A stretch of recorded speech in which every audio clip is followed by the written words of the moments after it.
Thank you very much, Tom.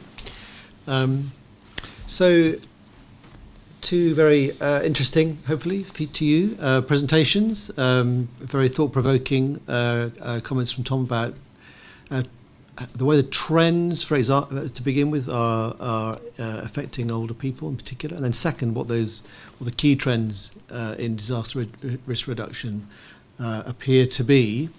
And just, we have some time now for questions, and I said it earlier that this was being streamed, and so I think we should begin with a question that's come through online, not least because it picks up Tom's last point about HFA2 and how different initiatives on risk reduction can and ought to be properly integrated. So Kelly H, Plan UK, welcome Kelly. How to ensure an intergenerational and inclusive approach to HFA2 and the SDGs, and thus avoid multi-mechanisms to address each vulnerable group and ensure action and accountability both on Charter 14 and on the Children's Charter for disaster risk reduction. So really a question about how to avoid sort of multi-mechanisms, multi-initiatives for vulnerable groups. Yeah, I can. Sylvia? Quick. I think we have thought about this question quite a lot at our page, especially over the last 2 years, because we work in DRR, but also in humanitarian response, where similar challenges are up there. How do you consider all the vulnerabilities? And I think where we are heading towards is to a better understanding of the life cycle, and a better understanding when we're looking at needs assessment in societies, where it's not just about one vulnerable group and another vulnerable group, but it's part of childhood, youth, and old age is part of a life cycle, and different time of life create different vulnerabilities. So, for example, again, the social protection system is a system that is not just about pension for older people or child benefit for young people. It is about a system that helps smooth the vulnerability across the life of different groups and of the population, and we feel that that's also something that can be reflected more in how we not just look at competing one group against the other, but look at it on smoothing the vulnerability of the life course. Well, certainly we don't want to be in a position where we're offering up 9 different charters to governments to deal with 9 different segments of potentially excluded or underrepresented elements of the population, because certainly where in a number of countries that I'm familiar with, the capacity of local government and of social policy departments to deal with that is quite limited. Lucky that they even consider disaster risk reduction in the first place. So I think that's certainly to be avoided. I think also not particularly helped by choosing to have International Disasters Days focused on different segments of excluded populations, which leads itself to this kind of divergence. However, I do entirely agree with Kelly Horelishan's point from Plan International that we need to focus on the kind of the codependencies between groups of population, recognise that actually within households and within families there's key links between generations. It's not just young people and old people, and that would probably be a false distinction, but that household units need to be resilient. They require support from governments and from other services at all different scales, as you've worked out and pointed out. The response that we've really had here by separating out these groupings is actually responding to the problem that we've got, is that none of the groups are actually sufficiently recognised at the moment, and we've had a disaster risk reduction approach in HFA that's tended to be slightly top down, recognising that actually responsibility lies predominantly with governments to be first movers. I think what we've got an opportunity to do now is actually to tie these together, recognise that disaster risk management in all its different guises needs to be inclusive, but to do that in a way which recognising that different parts of the population do have specific needs, but to treat those within the context of a coherent overall approach to inclusion and resilience. That may be the kind of the frontier of work for organisations such as yours and for Plan UK or Plan International to get together and actually put that kind of coherent package on the table and say, actually within HFA2, this is what we need. We want to see, of course, older people and ageing mentioned, but we recognise that this has to be within the context of a coherent package to offer governments. Yeah, perhaps there is a challenge there for different interests to come together and make sure that we're joined up ourselves. Other questions or comments? Claire?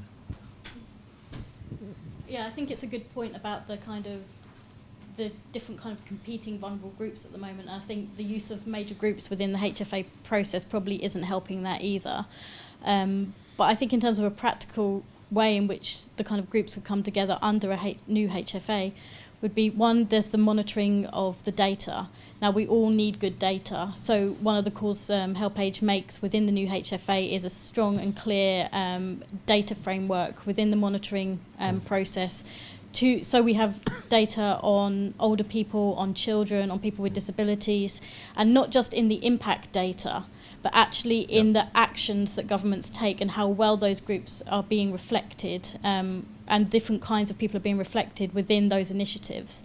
But I think, and also a key point that we could also work on as a set of different agencies would be to look at what is it within the new framework that we want to see, and is it that there should be some kind of pillar on those that are the most affected by disaster, and that being used as a proxy to actually show the success of the new framework. If we're showing improvements in the older people, in children, in women, in the stats to do with disasters and the initiatives, is that a proxy for some level of success within the new HFA framework? And can we actually push for that as it moves forward towards Sendai in March next year?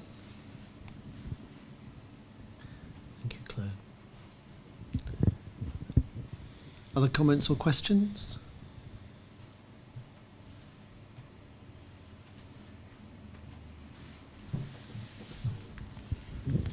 Hi, I'm Ken Bluestone. I work with Chris at Age International. And I just wanted to follow up on that point about data, because this is something that's now starting to be in the air. We're hearing a lot about data in the context of not just this discussion, but also on the post-2015 agenda. We're hearing calls for a data revolution. But already, you can start to see governments get cold feet.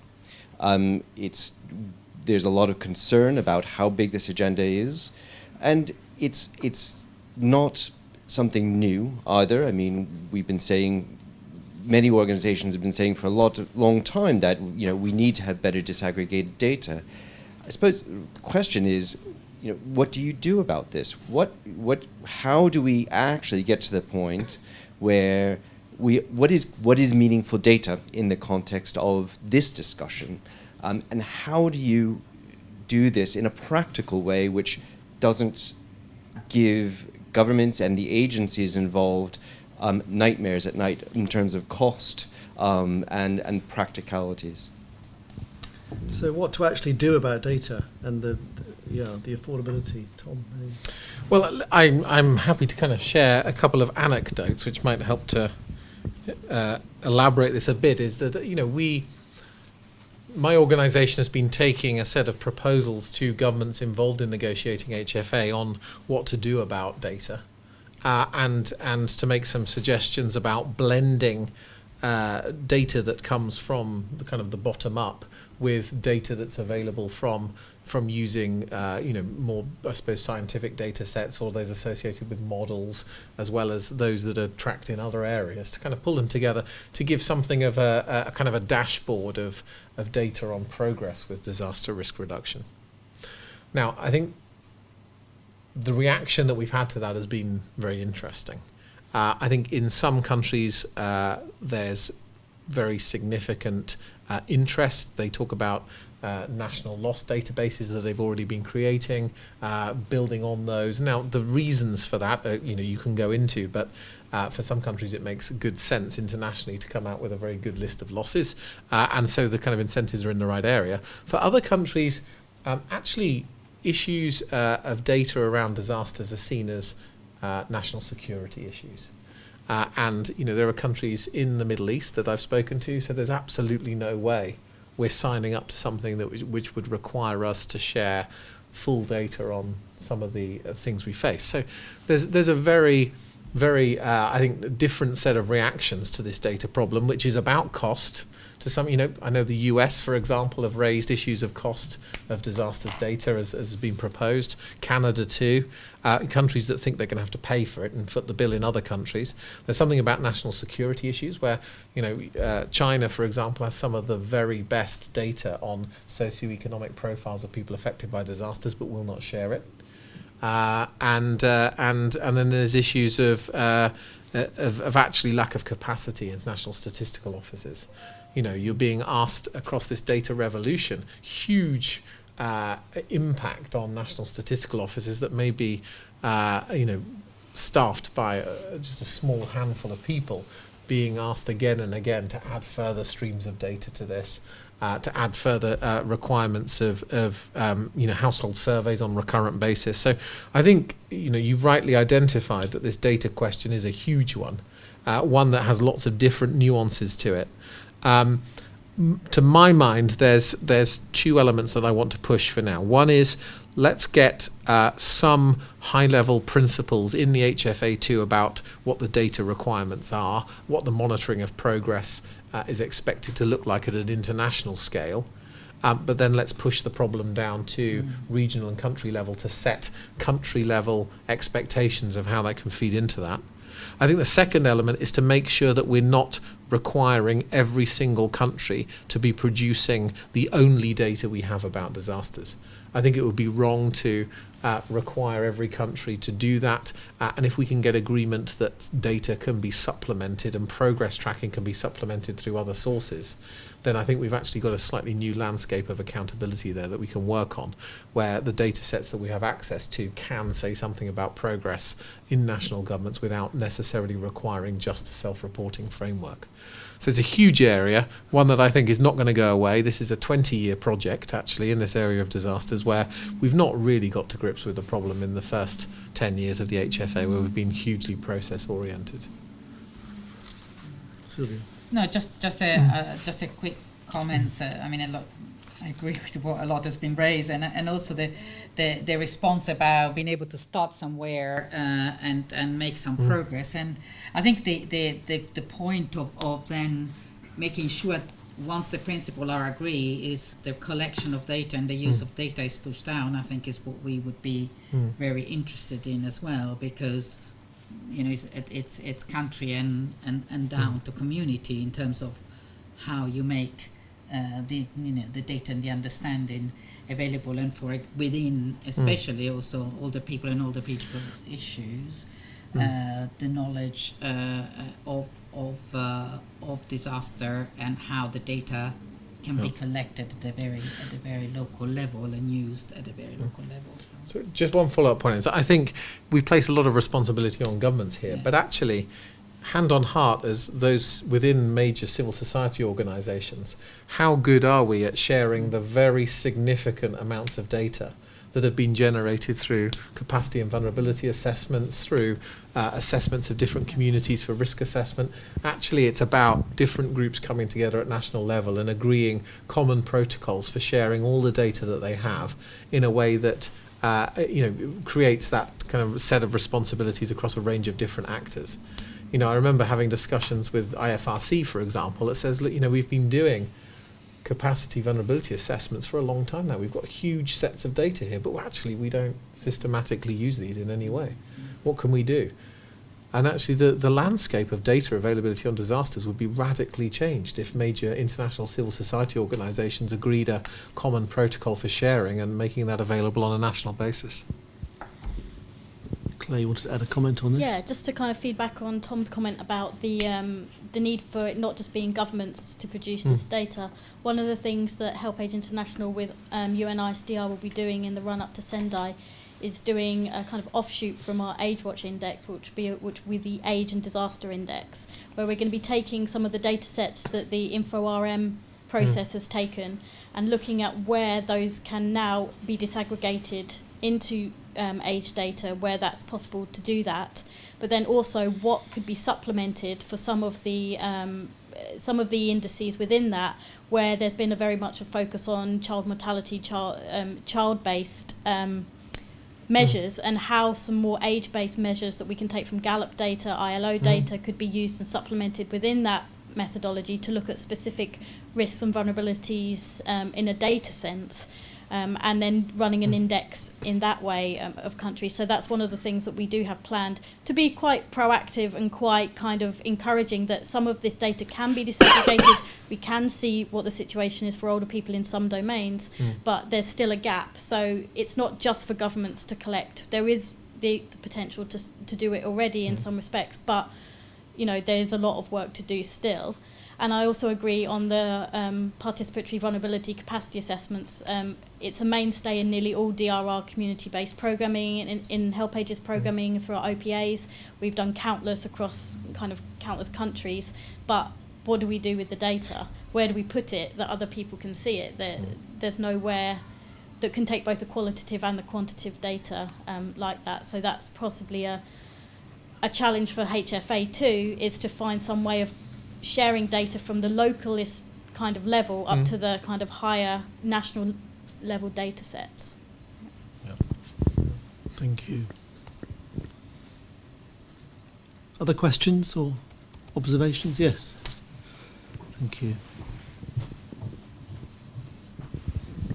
I won't touch on the data bit because, again, this is one of the things which appears in literally all the different conversations and stuff. But except to mention, make maybe one comment and maybe as a question as well. The degree of innovation with regards to data, Claire just now mentioned about data, that we often talk about disaggregated data, etc. But the amount of data there seems to be limited use of the management information that comes through, and there is not clarity about how much of this data which is available even is used within the organization, let alone across organizations, to plan the programs or policies at any level kind of thing. So, and I wonder what innovative options might be with regards to big data being used increasingly in the health sector and stuff like that, and especially with the aged. I mean, that is one area which could be quite useful, but it would be useful to see more innovative partnerships with the private sector, especially with the IT companies, the big ICT companies. The other question, which is very different, which is what I actually had, was for Sylvia to just see if it might be possible to elaborate a bit more on the work that HelpAge and others have done on pensions and social protection, and elaborating that link to improving resilience better. And I don't know if enough has been done or if that work could be scaled up more, especially with regards to post-MDG or post-Hyogo. Should I pick up on that second question? Yes. Thank you for the question. We have been looking at a few cases of Thailand, Kyrgyzstan, too, that are where we've done a studies of looking at how social protection system were used as a post-crisis. In Thailand, there was an increase in the pension, and Kyrgyzstan there was wasn't quite a pension, but an increase in cash transfers. And so there is some research. The outcome of some of those where that it's really important to consider the design, which is the issues of pensions. Who are the pensions? They are targeted to a particular group of the population, or they are not targeted? Are they universal? Is the amount that is of increase that if you want to use a pension system or a cash transfer system or another or a child benefit as a way to to increase the resilience of community after a disaster, then it's very important to consider the amount, and specific amount, because it can be too little, or in most cases in Kyrgyzstan was considered just too little, too late to actually have an impact. So this is just I give you a couple of examples, but I think it's an area that needs a lot more thinking. At our page, we are particularly interested in the questions, as we are interested in looking at social protection systems that are not they are not just about safety nets, but they are about institutional systems that are resilient and able to adapt, and not just an in and out as part of more of a safety net approach to social protection. Another question online, Raj from IDRC for Tom. Maybe asking you to say a bit more, build on what you were saying about what Raj summarises the politics of disaster data. And you made some comments about that. Who produces it, and how can we ensure interoperability in those diverse data sets? Great question. Let me give that some thought for a moment, but let me come back to Shailesh's point. Two things I wanted to highlight, actually. The first is that I think at the moment we've got a little bit seduced by the idea that post-disaster cash transfers may be the way forward and the way to kind of solve a lot of problems.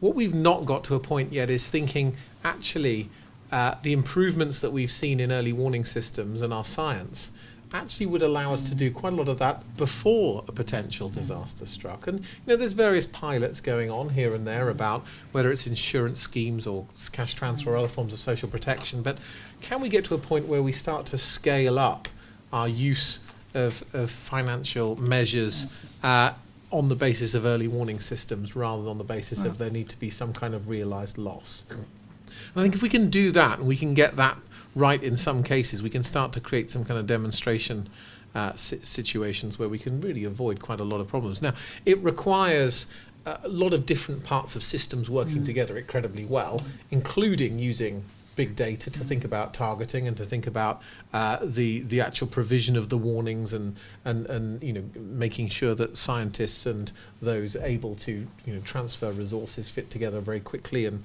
can act very quickly. But I think it's a great test of the kind of HFA2 landscape to think about that as a chain of things to work. I think in addition to that, what we've probably struggled to do in the first 10 years of HFA and before that, is to create a more kind of synthetic knowledge landscape, which says, well, this particular intervention works well in this particular context, and based on evaluations and robust evaluations of DRR projects and things that we've tended again not to share hugely well, and certainly not to kind of write about in a lot of depth. We've got a lot of science work around DRR that's not hugely well joined together, and certainly not is responsive to need.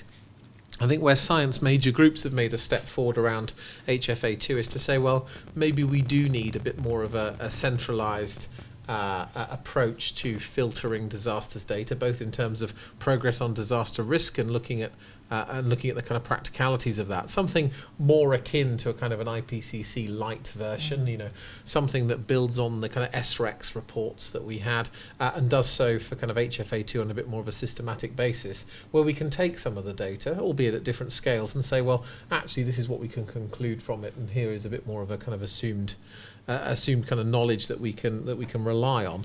I think the advantage that has is it provides a bit of a focus to a DRR community to say, well, if we can get our project or our finding into this particular report, then it becomes a bit more of a baseline that we can work from. And I think that's something that's now very much on the table as included as a proposal in the pre-zero draft. On Raj's point about kind of interoperability of data sets and the kind of politics of that, Actually, I think this is an area that is enormously challenging. What we see at the moment is that actually there's a lot of work going on to improve interoperability of data sets at a national level in some countries, and in some regions at a regional level, particularly in the Asia region led by UNSCAP. But actually every time that these processes come together, they set different standards and different sharing standards for different regions. And what you've got is then, national loss databases that count different things, for example. They have different definitions of disasters. There's a big push at the moment to at least say, well, can we have a common definition of a hazard? What these different sets of hazards, how do we define them? Again, I think this is a kind of a generation-long project to get this in some sort of shape. I think it would be helped enormously if we could task a particular organisation or institution in HFA2 to be a kind of a hub for that and for seeking that. But again, that would need a lot of investment, and there would be huge politics to kind of choosing where that hub was that we know about. And then I think on a regional basis, let's look at the way in which the idea of having a peer review of national DRR policy has gone down. In Europe, we've had one in the UK, we've had one in Finland, there's others continuing. The idea of other countries coming to your country to somehow review your system and make some recommendations and highlight what's good and bad is working okay in Europe. Other regions, there's some interest. And in other parts of the world, there's complete horror that there may be the sense that you invite others in to have a look at your system. So I think in that regard, there are some real limits to it where again, if you have national systems that are led by military, as you get in some countries where responses still rest with the military, and you've got some sense of where you've got socioeconomic data showing up weaknesses and things like this. There's huge kind of political risks in this for some countries, particularly those who are in conflict-prone situations. So I think this is a big task to get underway, but let's not shy away from it. Let's try and make progress in the regions, in the countries that are ready to make progress. It's too important not to. And if you have a coalition of the willing wanting to take this forward, then hopefully others will join it. But it's not going to be something that's solved very quickly. Okay, thank you, Tom. Yes.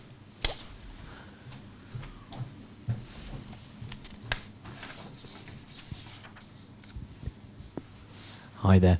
I've got a question about the types of data. I know we've been talking about collecting issues and politics when it comes to the operationalization of these data sets across different contexts. But in terms of types, and when you're talking about measuring the effectiveness of DRR programs, I just wondered, this is probably a question more for Help Age International colleagues, but how do you have a standard way of classifying or typology of disasters in terms of the size, the magnitude, and the possible risks that you're able to use so you can control for that when you're looking at the outcomes of a disaster? So when you're looking at deaths and loss and you're looking at effects on communities and well-being, I guess you've got to be able to control for that in the first place. So just a question on that. I'm quite new to this area, so I'll be really interested to hear about that. And the second is on individual level resilience. And in terms of the report that you put together, I just wondered, in what sense did you look at resilience? Did you look at it not just in terms of sort of the individual and resource-based resilience, but also in terms of a history of overcoming previous events and how that type of resilience might itself sort of play a part in looking at the overall sense of how individuals are resilient, as well as what the government is doing at the macro level? Very interesting questions. I think in both cases, I think we are looking at improving our deepening our systems. I think because and maybe one of my colleagues might want to bring some example here that I might not be. But in terms of classification of disaster and then looking at DRR, we are very much doing that at the moment, and I think so far our looking at how the learning of how DRR activities have affected future disaster responses has happened in a number of through evaluation processes, and through which we have both as in-depth evaluation as well as lifetime evaluation. So we have systems to bring in the learning that has come out of DRR and humanitarian response, and making sure the two are connected. But in terms of systematic data and collection of data, I think is happening more within a country program rather than a global comparative analysis yet. So I don't know if Claire, my colleague, was wanted to add anything on that. Yeah, I guess on the question of kind of classification of hazards and disasters and things like that, as Sylvia said, that's something we're definitely looking at the moment, especially with kind of looking at how do we respond to disasters, both in our humanitarian hats on and with our kind of long-term DRR resilience building hats on, and how do we create a system that is joined up, not replicating, and this kind of thing. So that's something we're working on currently. I think in terms of the other question on kind of looking at more broader resilience of older people and how that's built up over a lifetime, we didn't focus on that in the report as it's a massive area, and the report was already kind of covering quite a lot in terms of just disaster resilience, and we wanted to keep it quite practical based on our findings within our more practical programming in the field. But as Sylvia put in her last slide, this is just kind of the beginning of us really looking a lot more in depth at some of these areas, and areas where we'd like to collaborate with people in research, getting better understanding of what that means. Just to kind of also quickly respond to Shailesh's comment on social protection and older people in DRR. One of the things that we've started to look at now is a couple of questions around pensions and resilience. So one, what does a pension level look like that actually can be said to build resilience in different contexts? So by receiving a cash payment on a regular basis, what does that enable an older person to do, their families, their households to do, that they wouldn't be able to do without that payment, and how does that build resilience? The second question is then, okay, if there's a system in place to deliver a cash pension, how do we make sure that that can continue in a time of crisis and continue to deliver that level of cash to an older person on a regular basis? And then the slightly more transformative question of how do we use those systems that are already in place, if it's a pension or any other kind of social protection system, to then use that to be augmented as an emergency response mechanism to deliver higher levels of cash aid to people that have already been pre-selected, we already know we're vulnerable, and that can then join up the social protection mechanisms with the disaster management mechanisms, and how that might look, how in a practical sense in terms of, budgets and administration and agreements between different administration bodies within governments. So it's some areas that we've already looked into, but it's definitely areas that we're looking to kind of really expand on and look at in a much more systematic way in the kind of coming couple of years. Yeah, just very quickly, I think your first point about kind of adjusting for severity. Now, it's actually almost impossible to ingest program outputs for severity of hazards, and because severity of hazards can be looked at in a very scientific sense from, was it an 8.0 magnitude earthquake or an 8.2 magnitude earthquake, and comparing between contexts. But of course, it matters hugely what part of the day that hit, what the distribution of economic activity is within a particular household, or within a community, what the antecedent conditions are, what the preceding conditions are. The context-specific nature of a disaster event is actually incredibly difficult to adjust for. Now, what we're recommending in that regard is to say, well, actually, let's ignore the disaster event. Actually, the disaster event is an anomaly in time, actually. But instead, let's look at testing the program against a synthetic catalogue of events or a scenario of which you can test it. So let's, for example, run an 8.0 earthquake through a city every year and test what impact our program has had on a set of scenarios in changing the loss profile. They're doing this in a number of cities already, actually. Manila is one, and Istanbul is another, where they're looking at school buildings and what the impact would be on child death rates in different scenarios. And I think we can extend this then to the point, well, if you were keeping that particular event static, then are you changing the kind of the calculation of the potential losses for that? Now, that's going to require organisations to work alongside modelling organisations or science agencies in some way, but it actually doesn't have to be hugely complicated, and you don't need a full catastrophe risk model to do that. You may need some basic engineering information, you may need some information about the distribution of infrastructure and things like that. But it would be wrong to say that we're going to be able to look at the progress in DRR and the success of programming over the next 10 years by just looking at disaster loss events. It's simply not going to tell us very much. We may be very lucky and we don't get major global scale events over that period. We may be hugely unlucky and we get 1 in 10,000 return period events 4 times over that period. It's just the nature of what a disaster is, and idiosyncratic shocks, where we've got to just come to a realization that we need a different approach to measuring progress here, but one that's not based wholly on process-based measures, because we need to find something outcome related to keep our feet on the ground.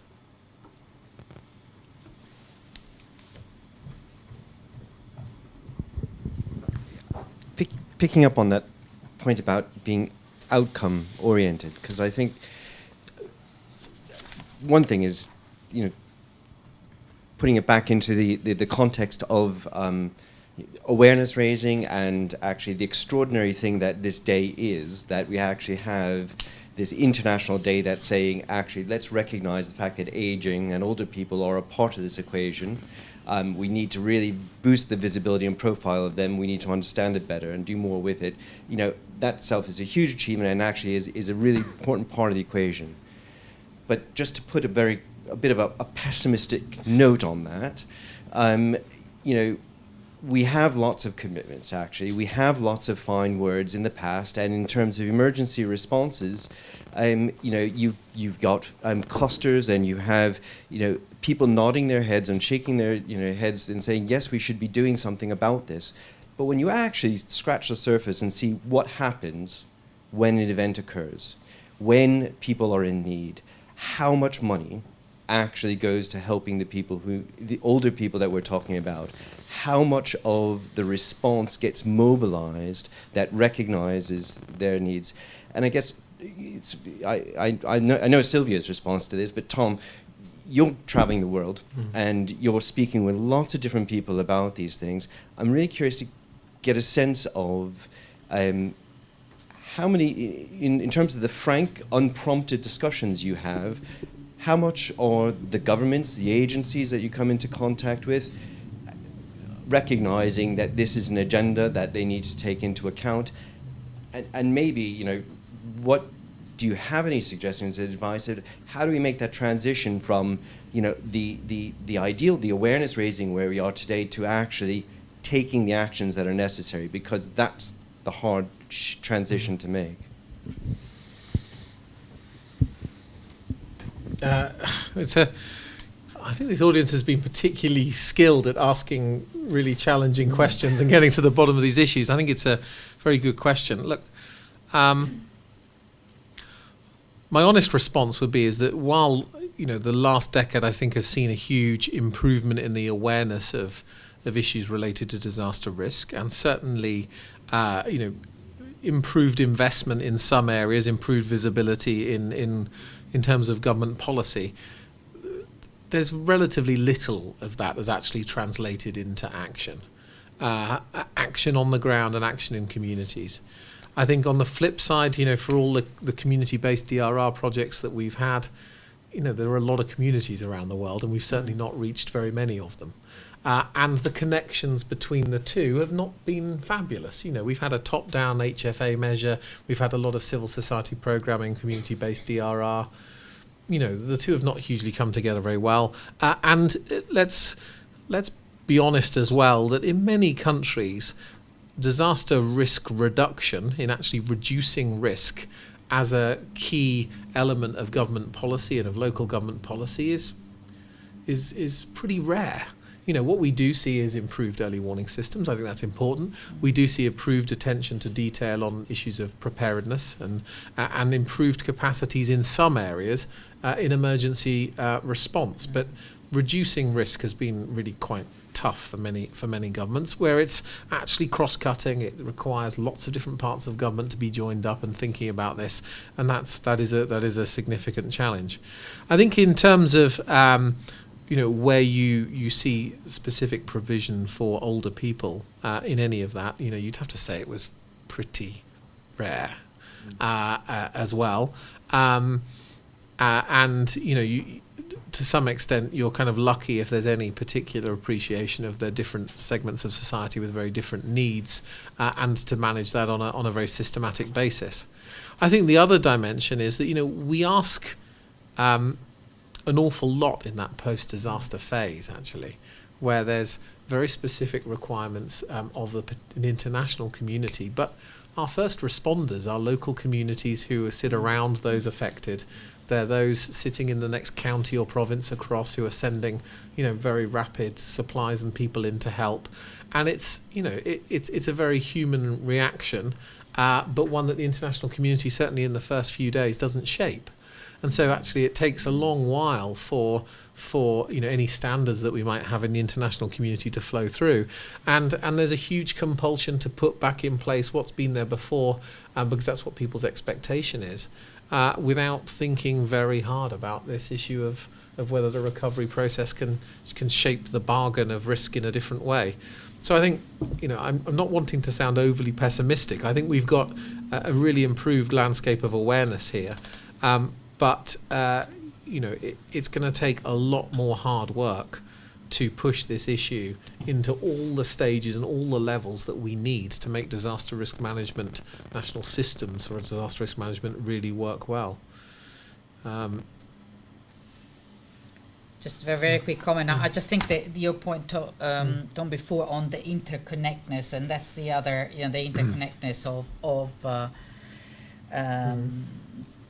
risks and response to risk is also very so there might, what I feel is that there may be in some area there is some move forward, but whether that is connected, so we know, for example, that probably Bangladesh has had developed a capacity of responding to floods, and we know that there has been a positive over the years of DRR, but how that is linked, for example, to the more systemic resilience systems in Bangladesh, might be a questions, as we know that over and over there are impact that are not being reduced, and as you say, not the impact of life, but the impact of losses, and I think that's where we have still got to do quite a lot before even we're able to convince government to take actions.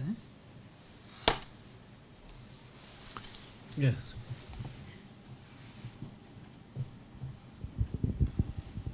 Thanks very much. Geospatial data analysis and modeling and remote sensing have come a very long way in the recent years, but they seem to be looking for that industry for a sort of buyer or a sort of purpose. And it would seem that disaster risk management is a great use of that technology. Is that something that's happening? Are people increasingly using sort of geospatial analysis in this field, and is it growing? And what are the roadblocks to perhaps furthering that? Well, actually, I work with a group called CDKN, Climate and Development Knowledge Network. And CDKN has resources to support projects in different countries and on a demand-led basis. And many of those demands in the area of disasters have been for disaster risk assessments, which by their nature, include a lot of spatial information, using satellite data and models, many countries around the world now, supported mainly by donor communities, do have some sense of geospatial data on risks that uses very modern data sets. CDKN was actually asking itself, why then is it that if there's increasing availability of this type of data, is it not shaping decisions that need to be made around risk and around the creation of risk and dealing with risk reduction? So we commissioned some pieces of research. We built on our own understanding and looked at about 10 or 11 different countries and about 30 something risk assessments that use this kind of data, and actually found quite a depressing landscape, unfortunately, of reports sat on shelves of interfaces around risk assessments and the GIS data interfaces not being used. And the reasons in some ways are quite predictable. One is that you find that these data projects are commissioned by somebody outside of the government or outside of the organisation that needs to use it. You find that they're not being applied to particular decisions that need to be taken, and if they are applied to a particular project decision or a particular piece of infrastructure decision, then they tend to be better used. The scientists and those working on the data don't tend to have sufficient training modules within part of their projects to support those to engage and work with it, or that what they simply provide is too complicated for the needs that are there. There's quite a lot of, if you want to understand disaster risk in its depth, there's quite a lot of layers to it, and simply having that information presented in an accessible form. But if you are interested in that research, it's available on the CDKN website and goes through this in quite a lot more detail. And we had an event on this actually at a conference that was organised in London called Understanding Risk. If you've not seen it before, it's a conference that brings together the more techie end of the disasters community and talks about where there are developments in this space. And we had this event, and we had UNDP, one of the biggest kind of supporters of risk assessments, actually sat on the panel, who stood up and hand on heart said about 90% of all their investments in this areas they felt had either been wasted or was not being used. And it's quite sad to think that if we've got this capacity there, and I think we have got the capacity to look at disaster risk in a lot of detail using geospatial data, and we've got a policy community that needs to make decisions based on that risk, how can we really get those connections to really work? And there's a lot more needs to be done on that aspect. And so within CDKN we've now given some guidance to all new projects to say, look, unless you've got X, Y and Z within this project, we're not spending money on risk assessments, because we know it's just kind of throwing money away.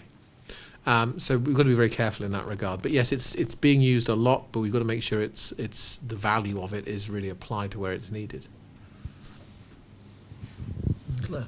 So I'll just come back on that point as well. One of the areas that HelpAid has been looking at is more this interface with science and kind of more community data and things like that. So one of the areas we're looking at is the kind of traditional indigenous knowledge and the kind of more localised data that communities hold, and how that can be partnered with more scientific information. So one of the areas along with CAFOD, we led in some interagency groups on kind of science dialogue around hazards and disasters.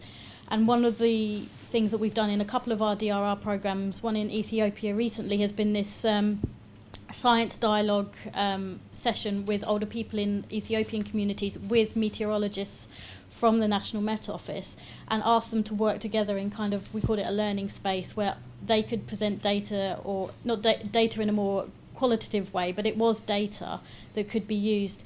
And that was exchanged with the meteorologists, who then in turn exchanged their way of seeing things on a more national scale with the GCM models.